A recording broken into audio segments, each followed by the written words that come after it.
Savez-vous pourquoi la plupart des traders perdent de l'argent sur le marché? C'est parce qu'ils se lancent sans un plan de trading solide.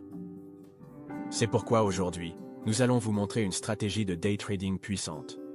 Un plan de trading basé sur l'argent intelligent qui vous guide depuis le début de votre analyse jusqu'à l'entrée, avec des règles mécaniques à suivre.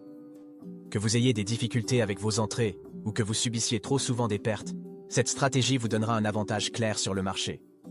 Donc, avant de prendre un autre trade, assurez-vous de regarder ceci jusqu'à la fin.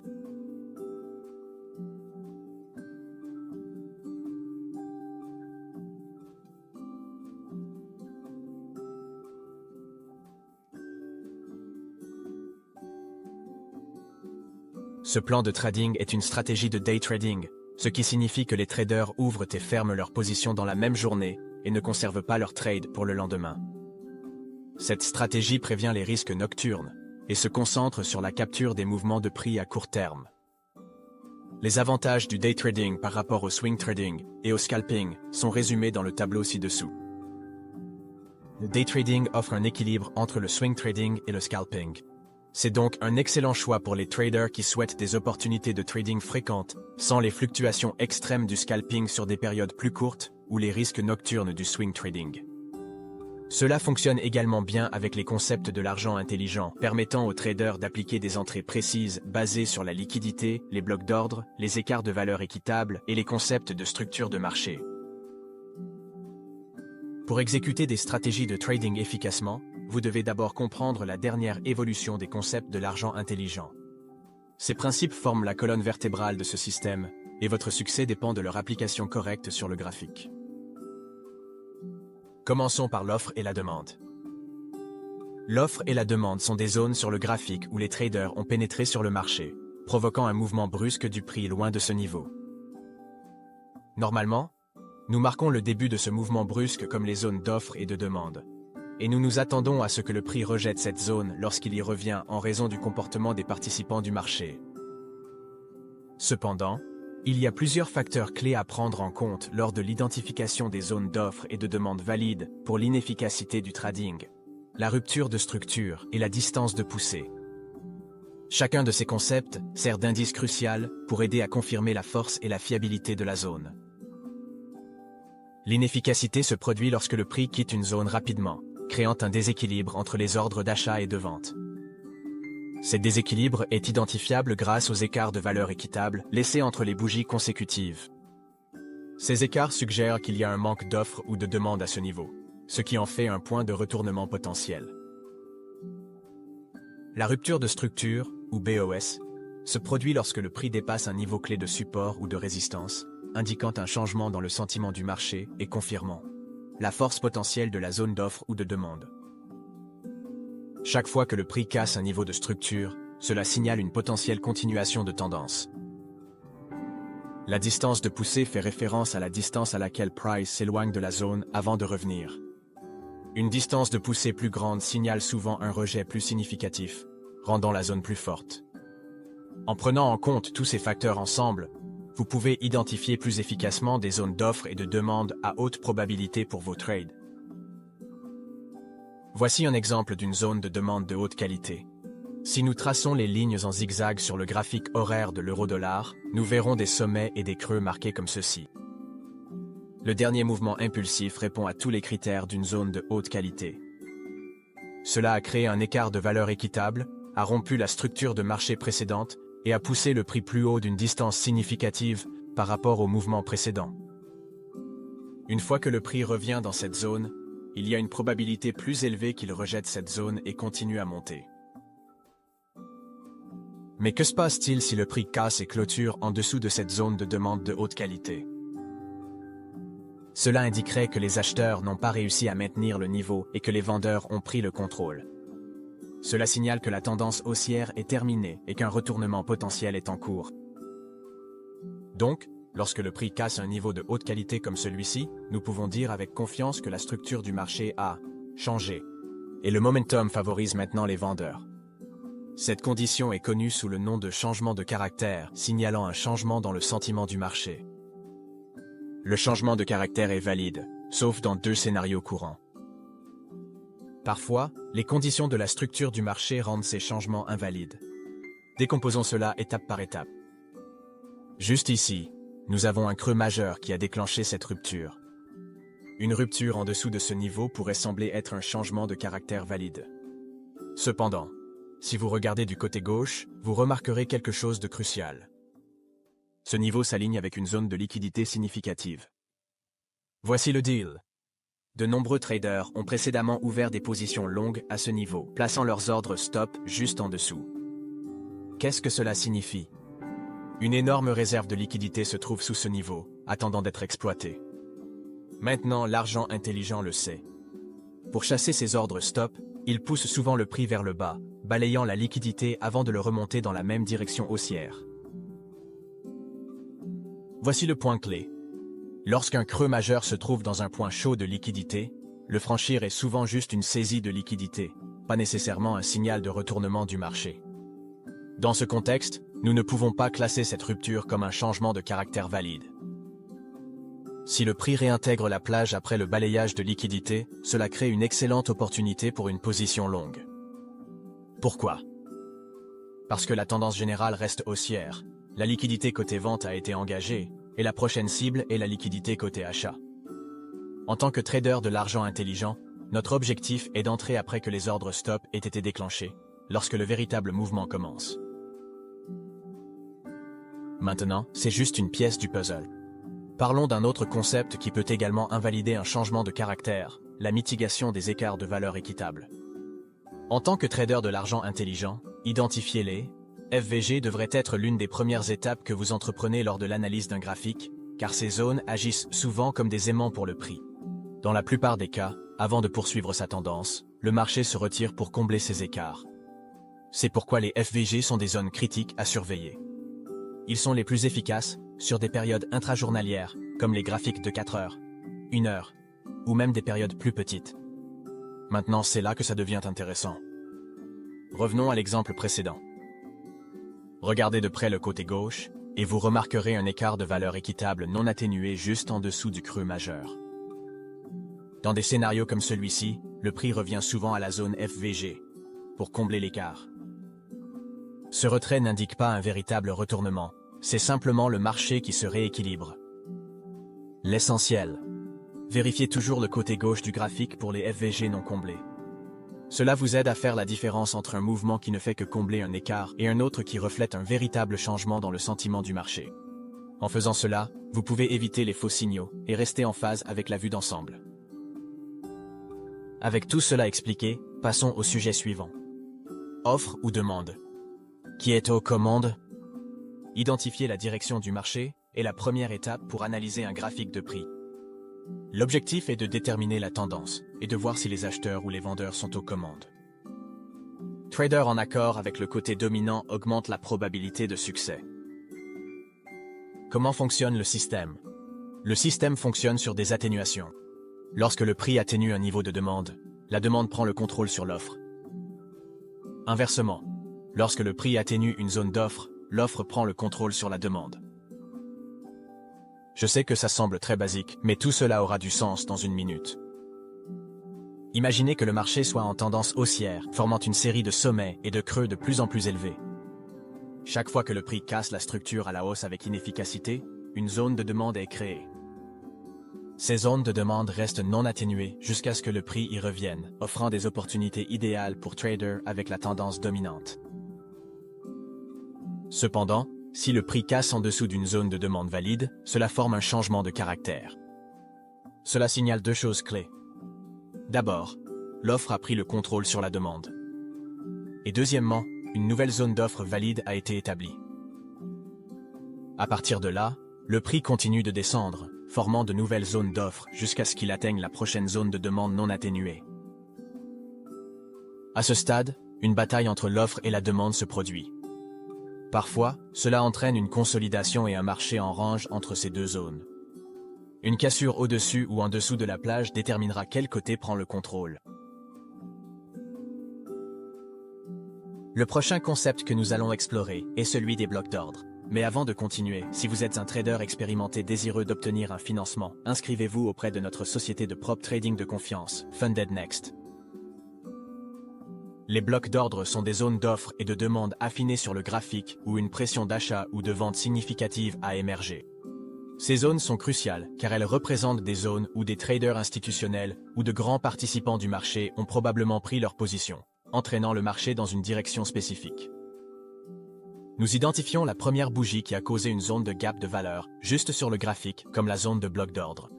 C'est parce que nous croyons que la décision derrière ce mouvement fort a pris naissance quelque part dans cette zone. Lorsque le prix revient finalement dans cette zone, il y a une probabilité plus élevée qu'il réagisse. Cependant, cette réaction dépend de la présence d'ordres non exécutés qui restent dans cette zone. Il est important de noter que les blocs d'ordre ne fonctionnent pas toujours. Ce ne sont pas des garanties, mais plutôt des zones de trading potentielles, où le prix peut montrer un comportement prévisible. Comme tout outil en trading, ils doivent être utilisés en combinaison avec d'autres confirmations et stratégies pour améliorer leur fiabilité. Enfin, nous avons l'analyse descendante. Cette technique consiste à combiner plusieurs périodes de temps pour obtenir une compréhension complète des conditions générales du marché. En analysant la vue d'ensemble sur des périodes de temps plus élevées et en zoomant ensuite sur des périodes de temps plus courtes pour des détails plus précis, les traders peuvent identifier les opportunités de trading les plus prometteuses. Le processus commence par les périodes de temps plus élevées, comme les graphiques quotidiens ou hebdomadaires, pour déterminer la tendance générale, les niveaux clés et le sentiment du marché. Ces perspectives plus larges nous aident à comprendre où le marché est susceptible d'aller. Une fois que la vue d'ensemble est claire, nous passons à des périodes de temps plus courtes, comme les graphiques de 4 heures ou d'1 heure, pour identifier des points d'entrée et de sortie précis en utilisant nos concepts de trading. Le point important ici est que nous ne voulons jamais compliquer notre trading. Donc, nous allons seulement appliquer les concepts discutés dans cette vidéo au graphique. Laissez-moi vous montrer comment. Ici, nous avons le dollar-yen sur la période quotidienne. Dans cette période de temps plus élevée, la seule chose que nous voulons marquer sur le graphique, ce sont les zones clés d'offre et de demande près du prix actuel. En haut, nous avons le récent sommet, et en bas, nous avons le récent creux sur le graphique quotidien. Ces niveaux sont importants car, si nous zoomons sur les périodes de temps plus courtes, nous remarquerons que ces prix ont été des points de retournement pour les tendances à court terme. Donc, une fois que le prix atteint à nouveau ces niveaux, nous pouvons nous attendre à un possible rejet. Nous pouvons également remarquer autre chose si nous nous concentrons sur le dernier mouvement impulsif. Cela a créé un FVG baissier. Nous pouvons donc marquer la bougie responsable de ce déséquilibre comme un bloc d'ordre. Ce bloc d'ordre baissier est un bon endroit pour chercher une opportunité de vente. En ce moment, le prix est à ce niveau. Cependant, le graphique quotidien n'est pas notre période d'entrée. Donc, nous devons zoomer sur les périodes de temps plus courtes, comme 4 heures et 1 heure, pour chercher des confirmations et une possible opportunité de vente. Dans l'ensemble, la période de temps plus élevée est baissière, et il y a encore suffisamment d'espace avant que le prix n'atteigne la prochaine zone importante. C'est tout ce dont nous avons besoin des périodes de temps plus élevées, pour identifier le sentiment général du marché et marquer les zones clés. Maintenant, zoomons sur le graphique de 4 heures. Encore une fois, la seule chose dont nous avons besoin ici est d'identifier la direction du marché et de marquer les niveaux clés sur cette période de temps plus élevée. La direction du marché est une tendance baissière fluide, respectant des sommets de plus en plus bas et cassant des creux de plus en plus bas un par un. Cela nous donne un niveau de support notable à marquer sur le graphique de 4 heures. L'analyse est la même que sur la période quotidienne. Le sentiment du marché est baissier et nous cherchons à prendre une position de vente pour rester en phase avec la tendance baissière dominante jusqu'à ce que le prix atteigne les niveaux importants à venir. Cependant, il n'y a toujours pas de raison solide d'entrer dans un trade au niveau du bloc d'ordre quotidien. Alors, zoomons sur le graphique d'1 heure pour voir plus de détails et trouver une bonne entrée. Sur le graphique d'1 heure, les choses deviennent intéressantes. Contrairement à la période de temps plus élevée, la direction ici est haussière. Le dernier mouvement impulsif a créé un déséquilibre, ce qui montre une forte puissance de demande. Nous marquons la bougie responsable de ce déséquilibre comme notre zone de bloc d'ordre. Pour le peaufiner, nous pouvons également inclure la mèche de la bougie suivante dans cette zone. Lorsque le prix atteint ce bloc d'ordre d'1 heure, nous nous attendons à une bataille entre l'offre et la demande. Si le prix casse et clôture en dessous de ce bloc d'ordre, cela signifie que l'offre a pris le contrôle. D'un autre côté, si la demande l'emporte, le prix va augmenter et pourrait même dépasser le bloc d'ordre quotidien. Voyons maintenant ce qui se passe ensuite. Le prix casse en dessous du bloc d'ordre d'une heure, montrant que l'offre a pris le contrôle. C'est un signe fort que la tendance haussière à court terme est terminée et que le prix peut continuer à descendre en accord avec la direction des périodes de temps plus élevées. Alors, où entrons-nous dans le trade? Nous attendons que le prix crée de nouveaux blocs d'ordre baissiers. Placez votre ordre de vente limite bloc d'ordre et mettez votre stop loss au-dessus, un peu de marge au prix pour respirer. Prenez des profits partiels lorsque le prix atteint votre objectif de risque-rendement de 1-2 et visez les niveaux clés à venir pour maximiser votre trade. Maintenant, voici un point important. La patience est l'une des compétences les plus précieuses que vous pouvez développer en tant que trader. Attendre que des configurations de trading de haute qualité se forment sur le marché n'est pas seulement un choix. C'est une discipline que vous devez maîtriser. De nombreux traders, en particulier les débutants, tombent dans le piège du surtrading ou se précipitent dans des positions parce qu'ils se sentent pressés d'être toujours actifs sur le marché. Cependant, le trading réussi concerne la qualité, pas la quantité. Maintenant, voyons un autre exemple. Ici, sur le graphique quotidien ERJPI, marquons les niveaux clés. En haut, c'est le prix le plus élevé atteint récemment et qui a été rejeté. En bas, cela pourrait être un niveau de support potentiel lorsque le prix y touche à nouveau. Aussi, nous avons ce niveau qui a agi comme support et résistance à plusieurs reprises. Donc, nous le marquons. En ce moment, le prix a franchi ce niveau à la baisse, donc nous nous attendons à ce qu'il descende jusqu'au niveau suivant devant le prix. Maintenant, zoomons sur le graphique de 4 heures. Sur cette période, nous pouvons voir une tendance baissière fluide, confirmant que la direction sur les périodes supérieures est baissière. Cela signifie que nous voulons seulement chercher des opportunités de vente. En ce moment, le dernier mouvement a créé un déséquilibre, et nous pouvons marquer cette bougie comme une zone d'offre potentielle. Nous devrions également ajouter cette mèche à la zone de bloc d'ordre, car c'est le début du déséquilibre. Cela rend notre zone de trading une grande zone où chercher des transactions. Cependant, si le prix revient, nous nous attendons à un rejet quelque part, à l'intérieur de cette zone.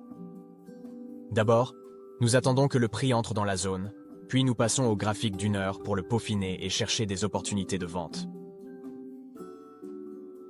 Sur le graphique d'une heure, nous nous concentrons sur l'identification des blocs d'ordre et sur la mise en place de nos limites de vente. Ici, nous pouvons affiner le bloc d'ordre de 4 heures comme ceci.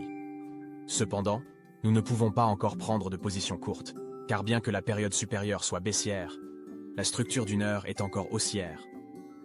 Nous devons attendre la fin de cette tendance haussière à court terme, avant de chercher des opportunités de vente.